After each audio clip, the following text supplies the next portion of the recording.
Обычный тефаль buzlanda. Ali oğlum. Oğlum tifal işlen yok.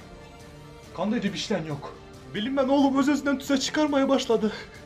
Deden al git dedene gör kes. Arkayım bolun yine dedem aynaman dedem onun aradı. İçinizi kıstırman yine. Dede. Dede tifal işlen yokmuş.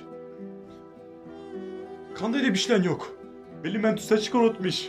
Tes instrumentlu sun Kamila Kladovkaya var otma menem. Bozulmasın bıtta tifalim var. Bak bu tifalin garantisi var mı? Yok garantisi nidan kurtar dede. Kurtardı mı? Hay atıyor kan Berkan bana. Men dede. Ta kazmayına bördepte provoduna değmen. Svetyan öveşsayda sen hoş mu? Hoş. Svet yandı mı? Yok dede tüse çık otuptu. Tüse çık otan. Hay bilet bozuldu.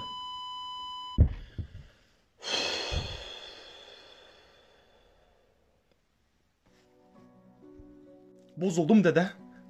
Eneme kim ayda dindi buna? Ben üzüm aydaman enene. Bu tifalya maldan unsura taşla gel. Tifalya karındaş siz mi?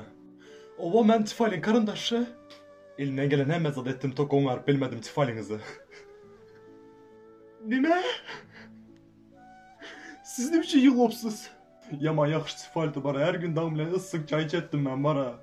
Yığılıman kanyaşta yenim tazasın ben olmalı ya. Kaçsam önümden.